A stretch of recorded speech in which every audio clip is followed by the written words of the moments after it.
جناب سید الشہداء حضرت امام حسین نے کربلا معلیٰ میں اپنی بہن سیدہ حضرت زینب سے فرمایا کہ اے بہن، جو میرا حق تم پر ہے اسی کی قسم دے کر کہتا ہوں کہ میری مصیبت پر صبر کرو، پس جب میں شہید ہو جاؤں تو ہرگز منہ نہ پیٹنا، اپنے بال نہ نوچنا، گرے بان چاک نہ کرنا کہ تم زہرا بطول کی بیٹی ہو۔ جیسا انہوں نے پیغمبر خدا کی مصیبت جدائی میں صبر فرمایا تھا، اسی طرح تم بھی میری مصیبت جدائی میں صبر کرنا۔ اس کے بعد سب کو آخری دیدار کر کے گھوڑے پر سوار ہو گئے۔ غریب الوطن اور بے کس مسافروں کا غم زدہ دکھ رسیدہ قافلہ حسرت بری نگاہوں سے آپ کو دیکھتا رہا۔ پردہ نشینان حرم حسرت اویاس کی خاموش تصویریں بنی ہوئی کھڑی ہیں اور سب کی آنکھوں سے اشک غم کی موتی ٹپکتے رہے، مگر کوئی چیز حضرت امام کے پاؤں کی رکاوٹ نہ بن سکی۔ آپ نے سب کو خدا کے حوالے کیا اور دشمنوں کے سامنے پہنچ گئے۔ کئی دن کے بھوکے پیاسے ہیں، بیٹوں، بھائیوں، بھتیجوں اور جانسار ساتھیوں کے غم سے نڈال ہیں۔ اس کے باوجود پہاڑوں کی طرح جمی ہوئی فوجوں کے مقابلے میں شیر کی طرح ڈٹ کر کھڑے ہو گئے اور ایک ولولہ انگیز اور رس پڑی جس کے نسب و ذات فضائل پر مشتمل تھی۔ پھر آپ نے ایک فصیح و بلیغ تقریر فرمائی۔ اس میں آپ نے حمد و ثنا کر کے فرمایا، اے لوگو، تم جس رسول کا کلمہ پڑھتے ہو اسی رسول کا ارشاد ہے کہ جس نے حسن اور حسین سے دشمنی کی اس نے مجھ سے دشمنی کی، تو اے یزیدیو، اللہ سے ڈرو اور میری دشمنی سے باز آ جاؤ۔ اگر خدا اور رسول پر واقعی ایمان رکھتے ہو تو سوچو اس خدائے شہید و بصیر کو کیا جواب دو گے اور رسول اکرم صلی اللہ علیہ وآلہ وسلم کو کیا منہ دکھاؤ گے؟ بے وفاؤ، تم نے مجھے خط بھیج کر بلایا اور جب میں یہاں آیا تو تم نے میرے ساتھ ایسا برا سلوک کیا کہ مظالم کی انتہا کر دی۔ ظالموں، تم نے میرے بیٹوں، بھائیوں، بھتیجوں کو خاک و خون میں تڑپایا، چمن زہرا کے پھولوں کو کاٹ ڈالا، میرے تمام ساتھیوں کو شہید کر دیا اور اب میرے خون کے پیاسے ہو۔ اپنے رسول کا گھر ویران کرنے والوں، اگر قیامت پر ایمان رکھتے ہو تو اپنے انجام پر غور کرو اور اپنی عاقبت پر نظر ڈالو۔ پھر یہ بھی سوچو کہ میں کون ہوں، کس کا نواسا ہوں، میرے والد کون ہیں اور میری والدہ کس کی لگتے جگر ہیں۔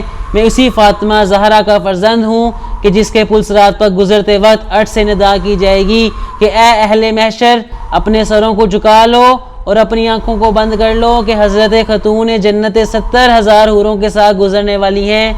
بدبختو، اب بھی وقت ہے، شرم سے کام لو اور میرے خون سے اپنے ہاتھوں کو رنگین نہ کرو۔ امام پاک کی تقریر سن کر یزیدی لشکر کے بہت سے لوگ متاثر ہوئے اور ان کی آنکھوں سے آنسو جاری ہو گئے، لیکن شمر وغیرہ بدبختوں خبیثوں نے کوئی اثر نہ لیا، بلکہ جب انہوں نے لشکریوں پر امام پاک کی تقریر کا کچھ اثر دیکھا تو شور و گل مچانا شروع کر دیا کہ آپ یا تو یزید کی بیعت کر لیں یا جنگ کے لیے تیار ہو جائیں، اس کے علاوہ ہم اور کچھ سننا نہیں چاہتے۔ امام پاک نے فرمایا، اے ظالموں، مجھے خوب معلوم ہے کہ تمہارے دلوں پر سخاوت اور بدبختی کی موڑ لگ چکی ہے اور تمہاری ایمانی غیرت مردہ ہو چکی ہے، لیکن میں نے یہ تقریر صرف تمام حجت کے لیے کی ہے تاکہ تم یہ نہ کہہ سکو کہ ہم نے حق اور امام حق کو نہ پہچانا تھا۔ الحمدللہ میں نے تمہارا یہ عذر شرم ختم کر دیا۔ اب رہا یزید پلید کی بیعت کا سوال، تو یہ مجھ سے ہرگز نہ ہو سکتا کہ میں باطل کے سامنے سر جھکا دوں۔ جب دیکھا کہ یہ بدبخت میرے قتل کا وبال اپنی گردن پر ضرور لیں گے تو میرا خون بہانے سے قطعاً باز نہیں آئیں گے، تو آپ نے فرمایا، اب تم لوگ جو ارادہ رکھتے ہو پورا کر لو اور جسے میرے مقابلے کے لیے بھیجنا چاہتے ہو بھیجو۔ بڑے بڑے مشہور اور بہادر جو شیر خدا کے شیر سے مقابلے کے لیے محفوظ رکھے گئے تھے، ان میں سے ابن سعد نے سب سے پہلے تمیم بن قطبہ کو حضرت امام سے جنگ کرنے کے لیے بھیجا، جو ملک شام کا نامی گرامی پہلوان تھا۔ وہ غرور ہاتھی کی طرح جھومتا ہوا اور اپنی بہادری کی ڈینگیں مارتا ہوا حضرت کے سامنے آیا اور آتے ہی امام پاک کو حملہ کرنا چاہا۔ ابھی اسی کا ہاتھ اٹھا ہی تھا کہ شیر خدا کے شیر نے ذوالفقار حیدری سے ایسا وار کیا کہ اس کا سر جسم سے اڑا دیا اور اس کے غرور کو خاک میں ملا دیا۔ پھر یزید ابتہی بڑے کوفر کے ساتھ آگے بڑھا اور چاہا کہ امام پاک کے مقابل بہادری کا جوہر دکھا کر یزیدی جماعت میں اپنی شاباشی کرے اور انعام و اکرام کا مستحق بنے۔ آپ کے بہادر ان سمن میں میری بہادری کا غلغلہ ہے۔ میں روم و مصر میں شہرۂ آفاق ہوں، بڑے بڑے بہادروں کی آنکھ چپکتے موت کی گاڑ اتارتا ہوں۔ سارے دنیا کے لوگ میری شجاعت اور بہادری کا لوہا مناتے ہیں اور میرے سامنے بھیڑ بکری کی طرح بھاگتے ہیں کسی نے مجھ سے مقابلہ کرنے کی طاقت نہیں. آج تم میری قوت اور میرے داؤ پیچ کو دیکھو. امام پاک نے فرمایا تم مجھے جانتا ہی نہیں, میں اپنی رگوں میں ہاشمی خون رکھتا ہوں. فتح خیبر مولا علی مشکل کشا کا شیر دلیر فرزند ہوں. تم جسے نامردوں کی طرح میری نگاہ میں کوئی حقیقت نہیں, میرے نزدیک مکھی اور مچھر سے زیادہ تیری حیثیت نہیں. شامی جوان نے سن کر آگ بگولا ہو گیا اور فوراً گھوڑا دوڑا کر آپ پر تلوار کا وار کر دیا, اور امام پاک نے اس کی وار کو بیکار کر دیا اور پھر جھپٹ کر اس کی کمر پر ایسی تلوار ماری کہ وہ ہیرے کی طرح کٹ کر دو ٹکڑے ہو کر منہ کے بل زمین پر گرا.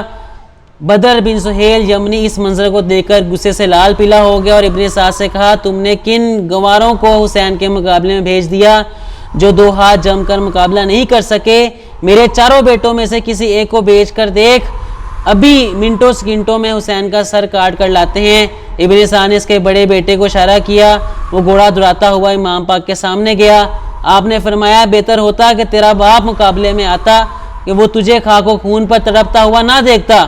پھر آپ نے ذوالفقار حیدری سے ایک ہی وار میں اس کا کام تمام کر کے جہنم میں پہنچا دیا. اس نے جب اپنے مشہور شہ سوار بیٹے کو اس طرح ذلت اور رسوائی کے ساتھ قتل ہوتے دیکھا, غضب کا پتلا بن کر دانت پیستے ہوئے گھوڑا دوڑا کر امام کے سامنے آیا اور آتے ہی نیزے سے وار کیا. آپ نے اس کے نیزے کو قلم کر دیا. اس نے فوراً تلوار سنبھال لی اور کہا حسین دیکھنا میں وہ تلوار چلاتا ہوں کہ اگر پہاڑ پر ماروں تو وہ سرما بن جائے. یہ کہتے ہوئے امام نے تلوار چلا دی. آپ نے اس کے وار کو خالی کر دیا. اس پر ذوالفقار حیدری کا ایسا وار بھرپور ہاتھ مارا کہ بدر کا سر کٹ کر گیند کی طرح دور جا گرا. اس طرح شام و رات کے ایک سے ایک بہادر امام پاک کے مقابلے آتے رہے, مگر جو بھی سامنے آیا آپ نے اسے موت کے گھاٹ اتار دیا. کوئی ان میں سے زندہ بچ کر واپس نہ گیا. شیر خدا کے شیر نے 3 دن کا بھوکا پیاسا ہونے کے باوجود شجاعت اور بہادری کے جوہر دکھائے. غرض یہ کہ امام پاک نے زیدیوں کی لاشوں پر انبار لگا دیا. بہادر ان عراق و شام کے نوجوانوں نے کربلا کے پیاسے ریگستانوں کو سراب کر دیا. بڑے بڑے صفے شکن بہادر کام آئے اور مشہور جنگ جو پہلوان موت کے گھاٹ اتر گئے. آپ کی ہیبت اور شجاعت سے دشمن کے دل تھرتھرا گئے اور بڑے بڑے مغروروں کے چھکے چھوٹ گئے. دشمنوں کے لشکر سے شور برپا ہو گیا کہ جنگ کا یہ اندازہ رہا تو ہمارے جماعت کا ایک سپاہی بھی نہیں بچ سکے گا. سب کی عورتیں بیوہ ہو جائیں گی اور سارے بچے یتیم ہو جائیں گے. لہٰذا اب موقع مت دو اور چاروں طرف سے گھیر کر حضرت امام حسین پر حملہ کر دو. یزیدی جب 10 بدس کربلا میں شکست کھاتے رہے, انہوں نے یہی طریقہ اختیار کیا کہ ہزاروں لشکروں کو اکٹھے بھیجا جائے اور حضرت امام حسین کو گھیرا کر کے حملہ کیا جائے. اب سینکڑوں تلواریں بیک وقت چمکنے لگیں. کئی نیزے آپس میں ٹکرانے لگے اور دشمن بڑھ بڑھ کر امام پر وار کرنے لگے. اور ادھر آپ کی تلوار جلال حیدری کی تلوار لا سیف لا ذوالفقار کی تفسیر بنی ہوئی تھی. آپ تیغ ابرار کے جوہر دکھا رہے تھے. جس طرح حملہ کرتے پرے کے پرے کاٹ دیتے اور دشمنوں کے سروں کو اس طرح اڑاتے جیسے بعد خزاں کے جھونکے درختوں سے پتے گراتے ہیں. اس طرح کی جنگ میں بھی کامیابی کی امید نظر نہ آئی تو اس نے حکم دیا کہ چاروں طرف سے تیروں کا می بسا دیا جائے اور جب خوب زخمی ہو جائیں تب نیزوں سے حملہ کر دیا جائے. تیر اندازوں نے آپ کو چاروں طرف سے گھیر لیا. بیک وقت ہزاروں تیر کمان چھوٹنے لگے اور تیروں کی بارش شروع ہو گئی. گھوڑا اس قدر زخمی ہو گیا کہ اس میں کام کرنے کی طاقت نہ رہی. مجبوراً امام پاک کو ایک جگہ ٹھہرنا پڑا. ہر طرف سے تیر آ رہے ہیں اور امام مظلوم کا جسم اقدس تیروں کا نشانہ بنا ہوا ہے. نازین زخموں سے چور اور لہو لہان ہو رہا ہے. بے وفا کوفیوں نے جگر پارہ رسول فرزند بطول کو مہمان بلا کر اس کے ساتھ یہ سلوک کیا, یہاں تک کہ زہر میں بجھا ہوا ایک تیر آپ کے مقدس جبین پر آ لگا. تیر لگتے ہی چہرہ انور سے خون کا دھارا بہہ نکلا. آپ گش کھا کر گھوڑے کی زمین پر گر گئے. شیطان صفت سنان نے ایک ایسا نیزہ مارا کہ زخم کھانے کے بعد آپ سجدے پہ گر گئے اور راضی باراضی لائی ہو کر وسالے باحق جہاں باحق ہو گئے. سیدہ زینب یہ قیامت خیز منظر دیکھ کر برپا ہو گئیں اور خیمے سے نکل آئیں اور یہ کہتے ہوئے دوڑی آہ میرے بھائی میرے سید, کاش آسمان زمین پر پھٹ پڑتا. اس وقت ابن سعد حضرت امام کے پاس کھڑا ہوا تھا. اسے کہنے لگی اے عمرو بن سعد, ابو عبداللہ قتل کیے جا رہے ہیں اور تو دیکھ رہا ہے. وہ ابن سعد کی آنکھوں پر جائے چشمت کی سرا اور طمع سے پردے ڈال دیے تھے، پھر بھی قرابت تھی کہ سیدہ زینب کی فریاد سن کر اور حالت دیکھ کر بے اختیار رو دیا کہ رخساروں پر آنسوؤں کی لڑی رواں ہو گئی اور فرتے خبالت سے سیدہ زینب کی طرف سے منہ پھیر لیا۔ خولی بن یزید ازلی بدبخت ملعون حضرت امام کے سر اقدس کو جسد اطہر سے جدا کرنے کے لیے بڑھا، لیکن ہاتھ کانپ گئے، تھرتھرا کر پیچھے ہٹ گیا۔ اس کے بھائی حشل پلید نے گھوڑے سے اتر کر سر اقدس کو جسد معظم سے جدا کر کے اپنے بھائی خولی کے حوالے کیا۔ بعض مورخین کہتے ہیں کہ شمر لعین کوڑی تھا، اس نے سر مبارک کو کاٹا۔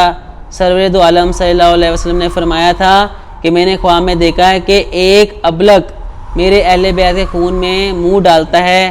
حضرت امام جعفر صادق فرماتے ہیں کہ اس خواب کی تعبیر 50 برس کے بعد ظاہر ہوئی، جبکہ شمر ذل جوش نے حضرت امام کا خون بہایا۔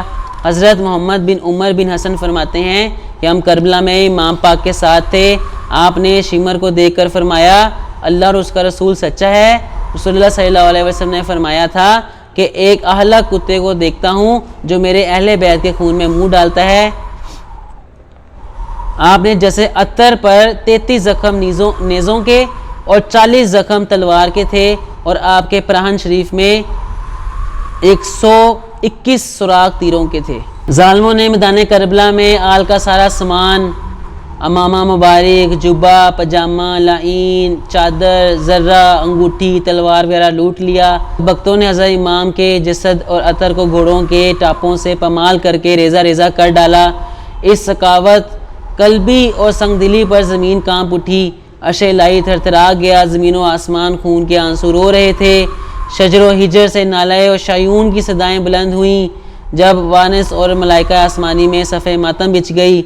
کربلا کے بیابان میں ظلم و جفا کی آندھی چلی، مصطفیٰ چمن کے گنچہ غل کی نظر ہو گئے۔